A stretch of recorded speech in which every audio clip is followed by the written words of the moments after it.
There's three types of pleasures. The first type of pleasure is the natural pleasures. Connect with like-minded people and make a community to support each other. There's another type of pleasure, it's called the unnatural pleasures. It's good to have them, but don't put your happiness there because you might lose them. And then he talked the three categories. He said completely avoid this. He called them vain pleasures. Don't chase unlimited wealth or fame or power, because this will surely get you into a bad place. All right, guys, all the way from Bali, we got Tiberius here today. Thanks for coming on, man. It's a pleasure. Thank you for having me and for making the time. Yeah, it was super last minute, but I saw your page, 9 million followers, so I knew you were doing something powerful. Wanted to have you on here today. Thank you. And you are the master manifester, right? Some people call me the law of attraction guy. That's all I can say. And yeah, sometimes I think I should step up and own it more because things happen for sure. Yeah, you attracted this interview. We were just talking. I have, yeah. It's a synchronicity. Yep. And you studied with Greek philosophers in Greece for a year, right? Yeah, 3 years ago. What was a big takeaway from that? I love the philosophy of Epicurus. He created a system for self-help. The first self-help system, he made it 2,300 years ago. It's like a personal development program, like ancient one. And I think it's very apropos to what's happening today in the world. And he had this way of helping people be happy. And the main takeaway would be he proposed three types of pleasures. He said humans are pleasure-seeking organisms. He said we can see kids, they are looking to be happy. And some people say that Epicureanism is like the anti-Stoic, but it's not true. He was a lot into Stoic principles because he would say, look for pleasures, but don't go partying or be hedonistic if this will take away the joy of tomorrow. So he would be like, look for constant pleasures, natural pleasures. And he said this, he said, look, there's three types of pleasures. The first type of pleasure is the natural pleasures. And he said, go and find your basic needs met, some modest shelter, modest food. He said, study philosophy because knowing yourself makes you happier. Connect with like-minded people and make a community to support each other. And then he said, put your happiness here. And then he said, there's another type of pleasure. It's called the unnatural pleasures. And he said, this is where, you want to have maybe a bigger house or chase some luxuries in life, like set some bigger goals. He said, it's good to have them, but don't put your happiness there because you might lose them. And if you lose them, you might lose your happiness. And then he talked the three categories. He said, completely avoid this. He called them vain pleasures. And he said, don't try to control outside events, or don't try to control other people, or don't chase unlimited wealth or fame or power, because this will surely get you into a bad place. Wow. So he said, put your happiness in the first one, in the natural ones, go into the unnatural ones, but don't put your happiness there, and completely avoid the third ones. So he had the system, and he was teaching people. He had a community next to Athens. And so this was the base. And then he said, avoid two types of fears. He said, avoid the fears of the gods. He said, the gods don't have any business with us here. They're not there somewhere in the sky trying to control our lives. And then he explained, some things about the gods. And then he said, avoid the fear of death. He said, we don't understand death as we are alive. When we die, we're going to figure it out. But don't live in fear of the gods and of death, because it will take away from the happiness that we can enjoy now by removing these fears. I love that. Yeah. I love very that. Powerful. I can relate with that because I used to fear death growing up, but now I've come to terms with it. But it took me, 25, 26 years. But a lot of people fear death. A lot of people fear death. And what I'm seeing in the manifestation world is that a lot of people are fearing that the universe, right? That the universe is rewarding you for, visualizing or being in a certain vibration. A lot of people are fearing that the universe is going to punish them for having, let's say, a bad thought or a bad vibration or a bad emotion. I get this a lot in our Instagram lives, like, how do I master my thoughts? How do I control my thoughts? Because I'm afraid that the universe is going to punish me. And I said, look, this is a belief that's very counterproductive, because what we're basically saying is we're living in fear. And if I'm living in fear, I'm living in flight or fight. And I'm suppressing my emotions and I'm repressing myself, right? And this just doesn't help. And the truth is that bad things will happen to good people and good things will happen to bad people. Right. And we cannot avoid this. So life is meant to be embraced with what it offers, ups and downs. It's but like This episode of Digital Social Hour is brought to you by BetterHelp. How do you keep cozy during the holiday season? My favorite way is wrapping up in a blanket and watching Christmas movies with my family and 2 dogs, Milo and Otis. The holidays can be tough on people, and seasonal depression is no joke. Therapy is a great way to bring yourself some comfort that lasts even when the seasons change. It's also a great way to learn more about yourself and understand any big feelings you may experience. You deserve to be the happiest version of yourself, and BetterHelp is here to assist you. BetterHelp's also conveniently all online and ready to work with your schedule. Just complete a brief questionnaire to match you with a licensed therapist today, and enjoy the freedom to switch therapists anytime you'd like in case you don't like the therapist assigned to you for no additional charge. Find peace and comfort this December with BetterHelp. Visit betterhelp.com/DSH today to get 10% off your first month. That's BetterHelp, HELP.com/DSH. Living in fear that the universe is out there to punish me. It's one of the challenges people are dealing with in the manifestation world. Yeah, a ton of people live in fear, and that could be by design, Yeah. There's theories that certain groups want to rule through fear.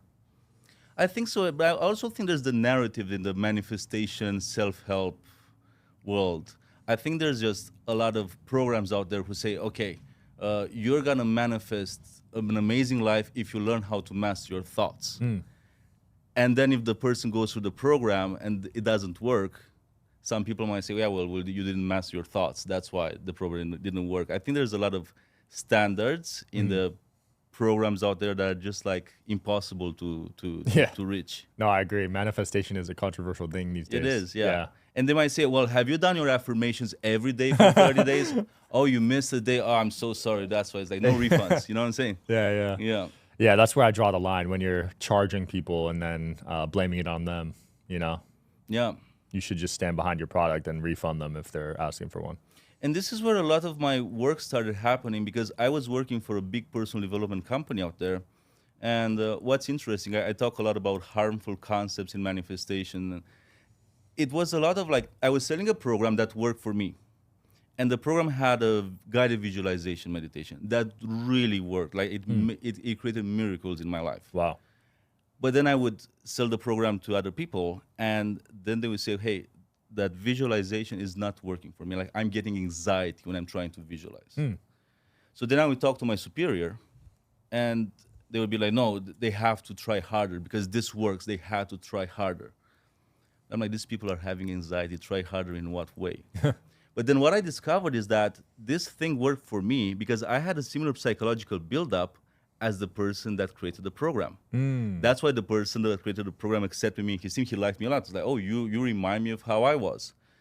But then I started talking to people and really listening to them like, okay, you get anxiety because you're trying this method. How about we go on a walk together and you visualize with your eyes open? And I'll be there next to you. I'll hold your hand. It was, over the phone. I'm like, you know what? I'm feeling better. Now I can visualize. Now I can start opening myself up to new ideas. And the thing is that we should teach people how to lead themselves and how to figure out their own way versus putting clear standards and clear rules that might just like wall people in instead of helping them express themselves. Yeah, I love that. You've also been able to use manifestation to help you overcome some traumas, right? 100%, yeah. A lot of people have these traumas that they don't even realize, whether it's generational or from childhood. It's true. And there are a lot of successful people. This is what I noticed in my work. There are successful people that are successful in society's eyes because maybe they created a business or they're making some money. But they're driven by their need to get validation or to get love by being special or by trying to prove someone from childhood, I'm going to show you. And on one side, it's good because like you have some money and you create some success, but inside they might feel insecure, they might feel anxious, and they never express that to the world. And we're living in a society that doesn't look into helping people be their authentic self. It's more like, well, you have money, you have a set of whatever, you meet a set of standards and you're good.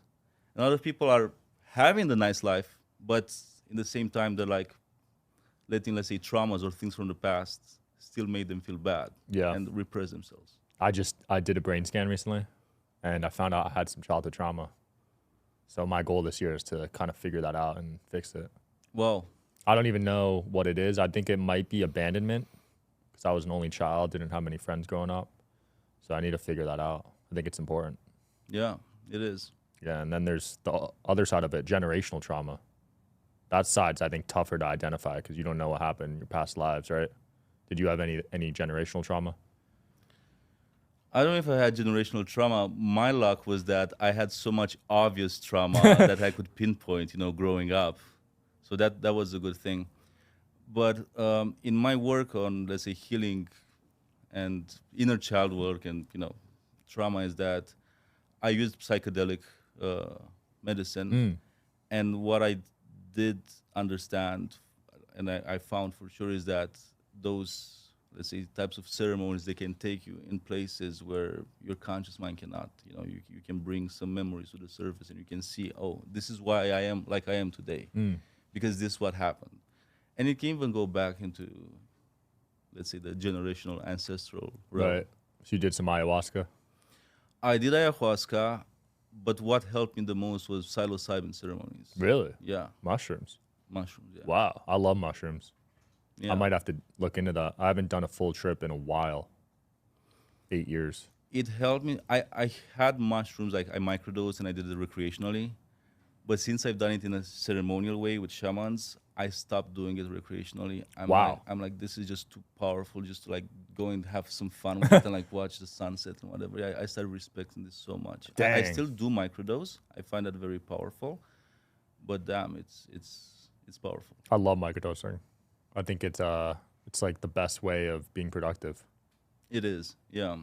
Yeah, you were so productive on it. It's way better than like Adderall or whatever they're prescribing kids these days. Oh, for sure. I'm not a fan of that pharmacy industry.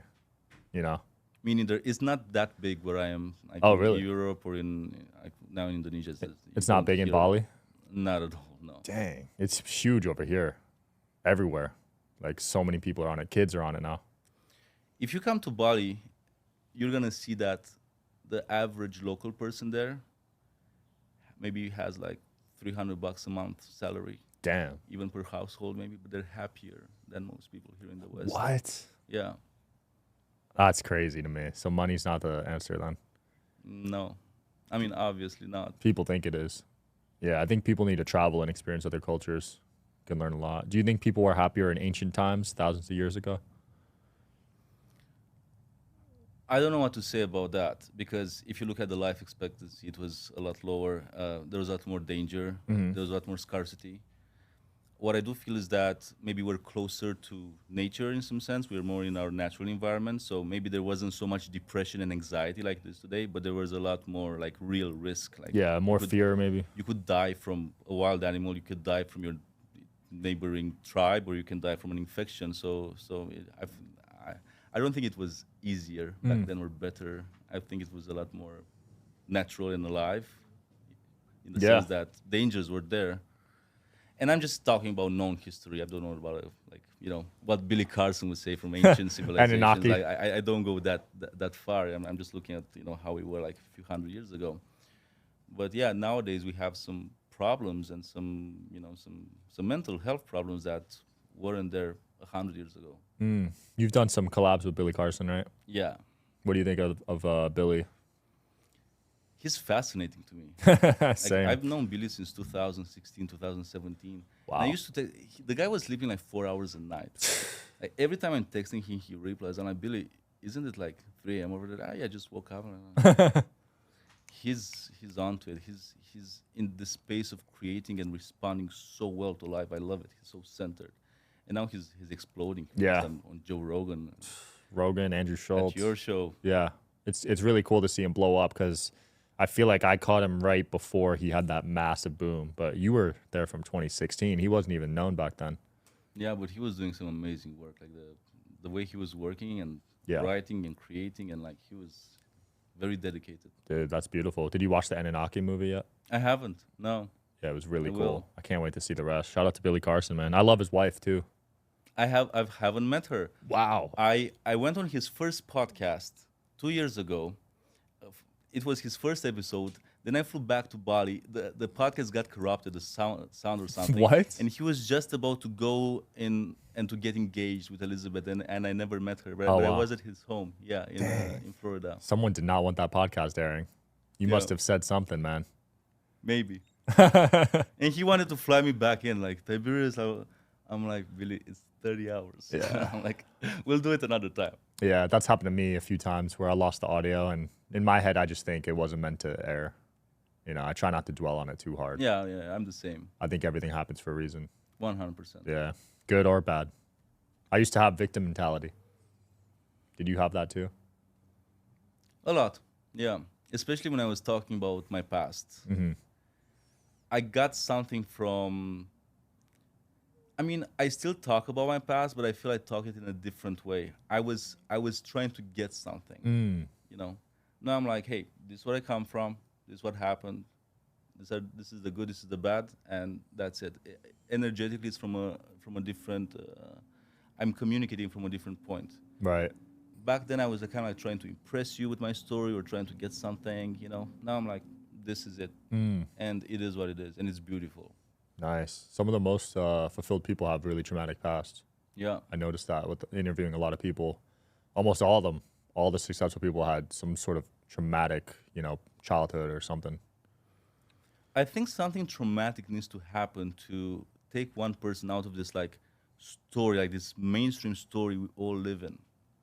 Like it had to happen to me. Like I grew up in post-communist Romania, and I grew up in a very like I would say insecure environment. You know, a lot of moving around.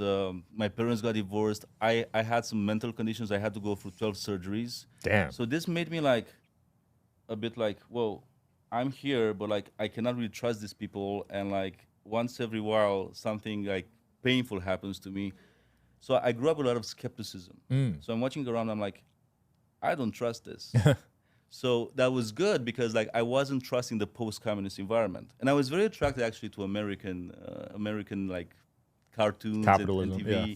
because like when I grew up, it just started coming in Romania. So I'm like, okay, this is not okay. The mentality I'm living in is not okay. I would look in American TV as kind of like a mentorship thing, like, oh, this is better, and grew up very skeptical. And I would always fight and debate like the religious system, the hospital system, being in hospitals, like they were really bad.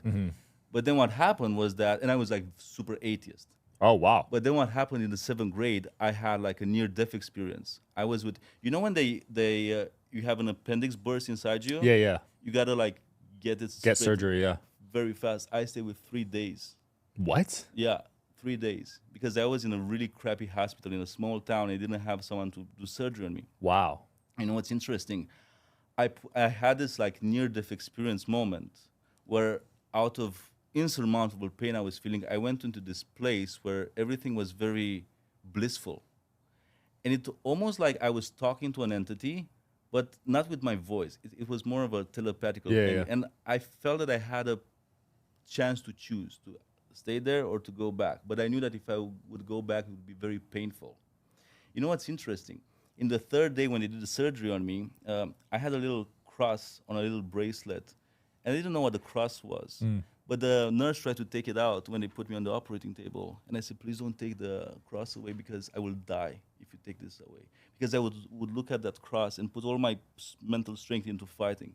And later I found out that that's the ISIS cross, the ISIS key of life. What? Yeah. Later in life I found out, years later. Oh, my gosh. ISIS? Yeah. Like the terrorist organization? No, like the Egyptian goddess. Oh, Isis. Egyptian. Oh, got it. Okay. Yeah. Wow. Yeah, Billy knows about this. Yeah. That is crazy. So it kind of like shifted me because I'm like, okay, I grew up very skeptical, very pragmatical, very like testing and not trusting straight away, atheist, and then this whole thing changed my perspective. I'm like, I left the hospital after a month and a half. Jeez. I was 2 weeks in the ER room, and I'm like, okay, there's definitely something out there. And then this whole, I didn't tell people because I didn't want people to think I'm crazy back then. Yeah, in Romania. You know, in Romania, Yeah. you know. They'll kill you for that, right?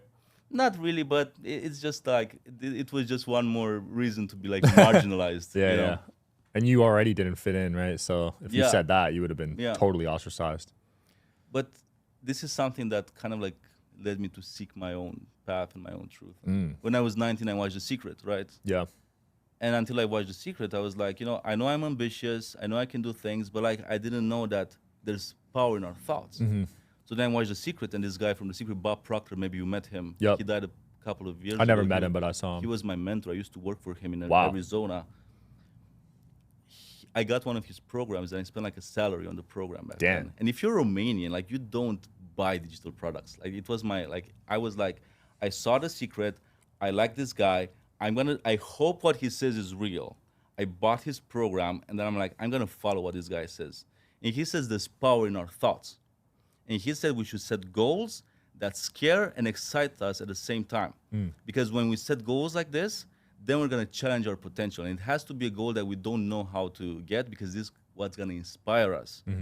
So like I set some goals, just like made a little bit of a list of things that I want. And as I was writing them, so things that I want to manifest, like move into a better room and like get a car, whatever, I got his voice in my head saying, wouldn't it be great if this guy, Bob Proctor, comes to Romania?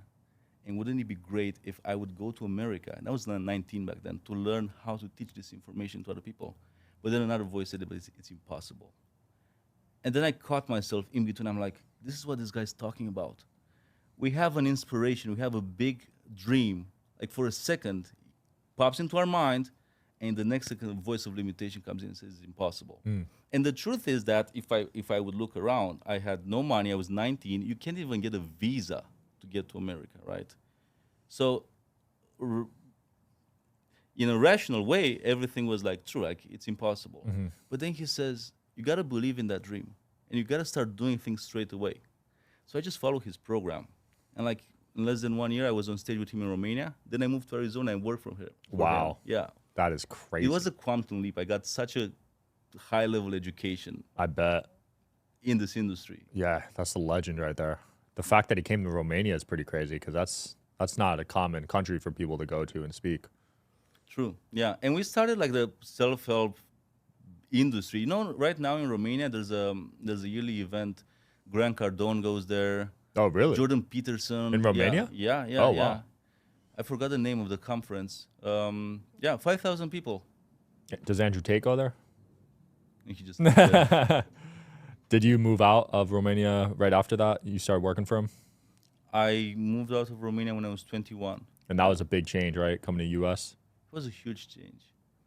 Like 2 years before that, I was living in a €40 a month rent. Wow. It's like $50. And I went from there to living in Scottsdale, Arizona, as 1,400. Like it was such a shift. It was beautiful, because like I think when you're young, you can make quantum leaps. I think when you're young, naivety helps. Because if I would have went to a business consultant and say, hey, I want to bring Bob Proctor to Romania, he would have said, go to school, bro. But like naivety and a little bit of arrogance helped me a lot. Because on one side, I'm like, I'm just going to visualize and this is going to happen. And I was doing that, and things started showing up for me. Yeah. And then on the other side, when people would tell me, dude, you're crazy, I would say, you don't know the secret. So there's a little bit of arrogance, like would push people away and the negative influences. And then a little bit of naivety would be keeping me open-minded enough so I can just like take the action steps. That's a good balance. Yeah. And then when did you start the Instagram pages? I started in 2015. Okay. And it's quite interesting because I was working in sales in Arizona for Bob. And one day I was doing a meditation. And this popped in my mind to reach 1 million people with information that can just like wake them up a little bit. Because this is how I started in Romania. Like after I saw The Secret, I'm like, Romania needs this information because we're a very rich country in human resources, in natural resources, but like communism and the system like keeps everyone like down, right? So I was like, okay, now I'm working in sales. This is like my dream. I was in the coaching department as well. I was the youngest guy there. But then I had this meditation. I'm like, I want to reach 1 million people. And just based on working one-on-one with people, I would have needed to live like 500 years to achieve this goal. And I'm like, I'm going to hold this idea in my mind. And 2 weeks later, we were having an event in Phoenix with Bob Proctor. It was called the 3% Club. So it was like a half internet marketing event and have Bob would teach mindset stuff. And I didn't know much about internet marketing. I was just like more into Bob stuff. But then there was a guy on stage there, and he said, if you want to start an online business, you want to run ads. Don't run ads on Facebook. This is 2011. He said, run ads on Google because they're better targeted and blah, blah, blah, blah. You know what I did? I went home. I took a digital product from Joe Vitale. He's one of the speakers from The Secret, and I put it on Facebook ads. I did like the opposite of what he said. And I started getting clicks. So I started playing with that a bit, just like, testing. And I'm like, I think people are going to organize themselves into communities around specific interests in the future. So I started creating stuff on Facebook, and then I started creating stuff on Instagram, and it just grew basically. Wow, that's crazy. And I left the sales team, and I got into web development because I need to learn all of this so I can figure out how to do this better.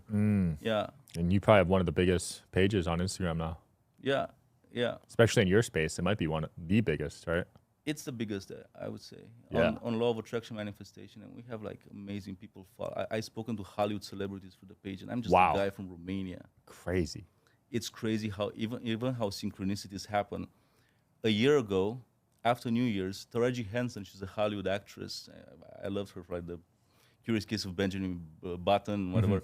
She reposted something from my page to her page, and I was like, "Isn't this beautiful?" Insane. Wow! And I followed her and sent her a text. But this is the crazy thing, and I don't know how this happens, but the universe works in mysterious ways. 2 weeks later, I was in Bali. I was in the lobby getting ready to go to a hot yoga session, a Bikram yoga session. And I'm there on a bench. And guess who walks in front of me? It's her. Wow. And I'm shocked. When I get shocked, I get a bit of asthmatic. So I'm like taking a breath. So I want to go in and talk to her. But in the same time, I'm like, some people come here to heal. They need their privacy. She's a, very famous person.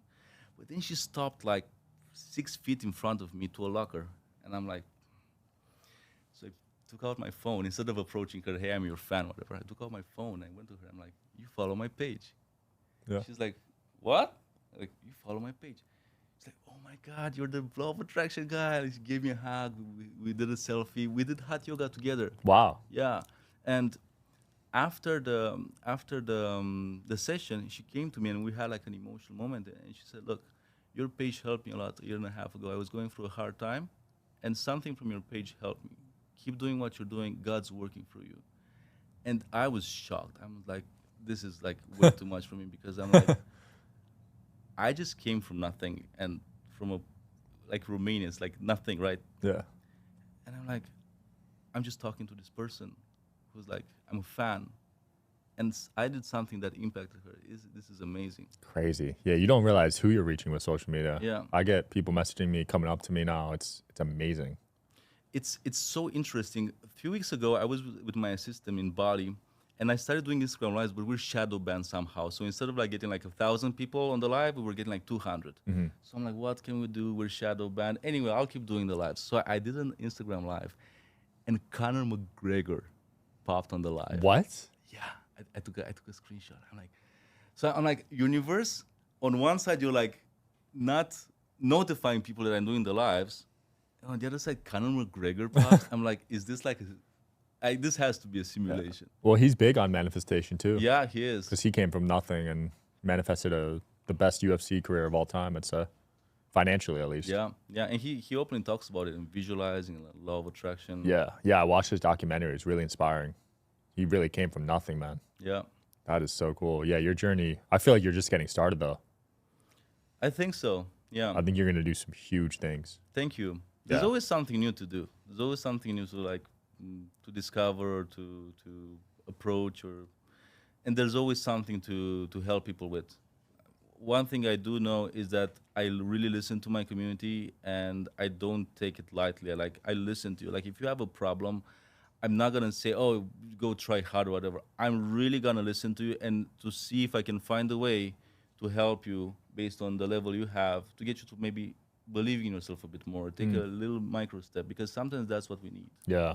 What are some common problems you're seeing from your community? Like I said, people are living in fear, thinking the universe is gonna punish them, the whole overthinking. Yeah. There's a lot of comparison going on. People think that people on Instagram, like the influencers, they have this perfect lives, and they're like, well, I don't even know how I'm ever gonna get them. This like the deep feeling of unworthiness. And what I try to teach people, and I would say this, a paradigm shift that I teach people is to go from I'm broken, or I don't know, or I'm not good enough, and someone from the outside needs to teach me to all I need is within me now. And this is a paradigm we get from the schooling system because we're treated as being like, there's a word in Latin, tabula rasa, like empty, and then people of authority need to fill us up with information. But then if you look at the word education, we think that education means going to school and going to college and getting a degree, and then now you're educated. Right. Education etymologically comes from the Latin word educo, which means to draw, to develop from within. So what I teach people is to understand that you are not broken, needing to be fixed. Don't live your life looking from someone from the outside to give you something that will change you. Start looking inside, start welcoming who you are. And I have some methodologies from, which people to feel safe in their bodies, to like stop running away from anxiety, to stop shaming themselves, to know how to talk to themselves. And I'm like, look, all the major people, take the religious leaders, the prophets, like the Buddha, right? Or like, what did they do? They went in the forest, they meditated, they went in the desert. Like there's a lot of isolating yourself and going within, and they became the biggest name. They weren't like, well, I read this book. They were like, I went within. Yep. And I think if people switch from like someone's gonna fix me or save me to like, okay, there's an outer world and there's an inner world, and I'm running away from this inner world because I think I'm not good enough, or I'm afraid of my fears, or like all these things inside. Well, if I learn how to relax myself and how to accept myself and how to welcome all these parts, I'm gonna find there's some really beautiful things inside, and there's some real treasures there. Joseph Campbell said like the cave you fear to enter contains the greatest treasure. And this is where there's a lot of places inside full of treasure, but we're afraid to go there. Absolutely. I agree. My best ideas always come when I'm alone in nature, on vacation or whatever. It's never when I'm actually working. It's always when I'm alone, Right? focused on my thoughts. Yeah. It's Yeah. powerful. It's super powerful. Even Bill Gates, he dedicates, I think, hours a day just to thinking. Yeah. He blocks it off on his calendar. I was watching Yuval Noah Harari, who wrote *Sapiens* and *Homo Deus*. He spends 60 or 90 days a year in Vipassana, which is a silent style of yoga, meditation. Wow, that is crazy. Do you do yoga every day? I do yoga, not every day, but I do quite a bit. Okay. It's a thing there in Bali. I need to start doing it more. I haven't done it in a while, but there's a lot of benefits, it seems like. Yeah. I used to go here to hot yoga, to Vegas Hot, I remember, like 5 years or 7 years Oh, ago. yeah? Yeah. I sprained my neck last time I did hot yoga. Oh, really? Yeah. I'm too competitive. The girls there are really flexible, man. They are. Yeah, so I was the only guy there, and I was trying to keep up with them. Strained my neck. Wow. It's quite a competitive way of yoga, the hot yoga. Yeah, I'm going to ease into it. Probably start with beginner classes first. There's a style called yin yoga, which I really don't like because I like the competitive one, but I really need because it like just teaches you how to relax and go very gently, and like I feel how I have like trauma stuck in like like I feel it. Yeah. And sometimes like the very slow yoga, I'm like, it's just too much. Like brings too much to the Too surface. slow, yeah. I'd rather just go do like CrossFit style yoga, and like I feel that. intense. Yeah, there's a lot of different styles. You got to figure out which one works well for you. Yeah. Do you meditate every day too? I do meditate every day. Yeah. What's your technique for that? I have a technique where I breathe and I just start listening to myself and I start welcoming everything. So imagine taking 10 deep breaths. You inhale through your nose, you exhale through your mouth. And then start noticing what's coming up. Might be some sadness coming up. I'm just scanning my body. There might be some excitement coming up and some sadness at the same time. There might be some joy coming up. I could feel it in my chest, but then a little bit of insecurity in my stomach. Usually they're located in the body. So I just welcome them and welcome them and welcome them, and I see them, and I'm there with them. And then what happens is like they relax, and they get me into this like kind of like centered state. It's quite beautiful. That is interesting. I've never heard that technique. It's a powerful technique. It's what I use with the people I work with to get into a concept. We call it the aligned self. The premise is that, and it's supported by therapy and also is supported by spirituality. The premise is that there's a part within us that's very resourceful, that's very loving, that's very compassionate, that's very forgiving, it's very like playful and curious.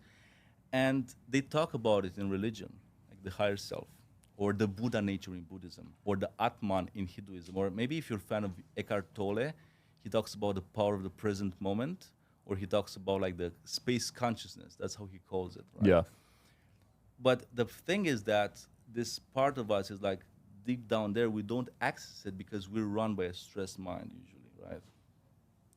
So what I do is I get people to just relax by accepting every single part that they have, not shaming or putting on the side or trying to escape. It's like welcoming everything because there's a message and there's something beautiful that happens when I'm looking at my anxiety and instead of saying, oh, this anxiety is bad, I'm gonna go take a cold shower. I'm gonna say, hey, I see you, I welcome you, I'm here with you. What's up? Let's talk. Interesting. Maybe there's a part of me who, I'm coming to a podcast. A part of me is excited, I have something to share with the world. But maybe there's a part of me who's insecure. Why? Because I'm a dude from Romania. My English is not perfect. I'm very intimidated. I grew up in the system. So that part, I used to run away from it. I'm like, this is not good. I'm gonna go and prepare, and it would work. I could enhance my skills, but at the same time, I'm dragging this part of me throughout like my journey, and sometimes it can get a bit loud. Nowadays, I'm like, hello, anxiety. I'm here with you. Yeah. We want to go talk to that podcast. How do you feel about it? Okay. Well, I'm going to meet with Sean. I'm not going to meet with the fifth grade teacher that shamed you. Okay? Yeah. Can we move here together? We're going to do something beautiful. I want you to be there with me. So I'm moving together with all these different parts in me, and I'm seeing them, and this gets me into this center state. So you embrace quite the anxiety. powerful. Yeah, instead of running away from it like everyone. Yeah. I used to do that. I still do it. You embrace it and you kind of ask it questions. Yeah. And people are just amazed by it. Like, oh my God, I feel so good. I feel so relaxed. I got comments from like newbies, like, I feel enlightened. Wow. I'll try it out. And is there an audio for it or you just do it without any audio? Usually I just do it live, but we can create an audio. I can create one for you, for Yeah, sure. I'd love to do that, man. I'll send you, yeah. Yeah, my issue with most meditations is it's so long. It's like 30 minutes to an hour. And I have trouble just sitting still that long because I have ADHD. Yeah, there's a lot of rules in meditations usually. What we're doing is like getting the rules out, embracing, accepting. I think there's beauty in that. And when we do that, we start following our own beat, Yeah. I feel it's another thing I see in manifestation, all these rules that people feel they need to subscribe to, I need to write down things in the present tense because if I write it in the past tense, like, dude, there's super successful people out there who never wrote anything down in their life and who never set any goal, and it's happening. There's not like a formula, but the industry likes a formula because that's what sells. Easy to sell. Yeah. Manifestation journals. Yeah, right. Yeah. So I'm like, just welcome everything. You want to come to our group session? Come as you are. You don't have to prime yourself. You don't have to do push-ups and like breathing. Come as you are. Come sad. Come tired. Come. Let's learn how to be okay with ourselves, because when we're kids, we're okay with ourselves, and then society conditions us to be like this or like Shameful, this, yeah. this, right? I think religion's a big part of that. Yeah, religion and the way like we're being like mentored and the way we receive love, right? So what I'm about is like, let's just relax a little bit. Let's welcome everything, because this will get us to feel safe in our body, and this will get us to tune in more to our intuition, and this will help us to make better decisions based on how we feel and how we are versus, oh, I should be like this or I should be like that. Yeah. This is like being yourself. Absolutely. So you mentioned you were atheist growing up. You've probably studied a ton of religions and philosophies now. Is there something you gravitate towards? Really, I think all religions have some similar points. One thing I do gravitate towards is this nexus, I would say, of this divine self that's within. I'm really curious about what are the easiest ways to get myself and to get people to be in this place of alignment. I call it the aligned self, you know. Yeah. You can microdose and get into the aligned self. You can do like the type of meditation I was talking about, you know, that just different ways to do it. And like what I'm curious about is like, what's the simplest way to get there? And how can I teach this to someone else that they feel empowered to do this and to share it with other people, you know? Love it. It's nice and simple. Do you believe in a spirit, soul? I do believe in the soul. I feel we are a soul, and we are in this beautiful human body. It's a beautiful mechanism. I feel that everything we try to do in life, it's great to do things in life and to achieve, but I think what we're trying to do in life is nothing compared to what we already have. Like as we're talking right now, there's like 50 million cells being like replenished, right? And like this whole computer system that's like our nervous system and so on is like amazing. It's a miracle. So one thing which I feel is good is to like really live with this a little bit. Like I have this amazing, miraculous organism. Like what can I do with it, right? And we have a soul, and we also have different stories that we like to play, different archetypes. So I'm a soul. The soul is unlimited. It's like it's here. And then how can I navigate through life, building beautiful relationships with different parts of me? Like I have an achiever inside me. Let's say this person that wants to achieve and go and conquer the world, a warrior. But I also have a very empathic side of me. I also have a person inside me that likes to dance. And they're just different parts of me.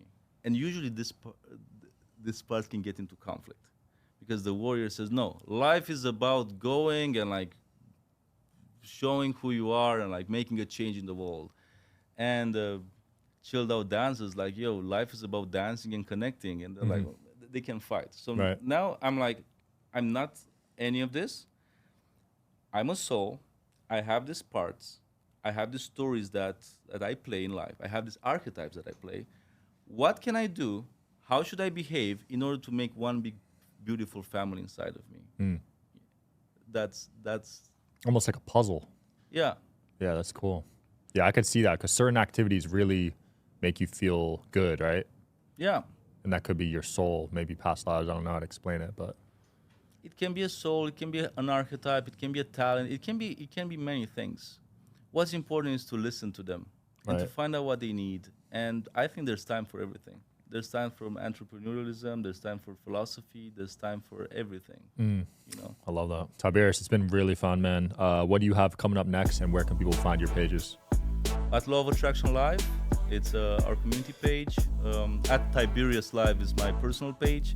And we're launching a method soon. It's called Authentic Manifesting. It's going to be promoted on the page. Nice. Looking forward to it. Yeah, hopefully it's out when we launch this. We'll link everything below. Thank you so much. Yeah, thanks for watching, guys, as always. See you tomorrow.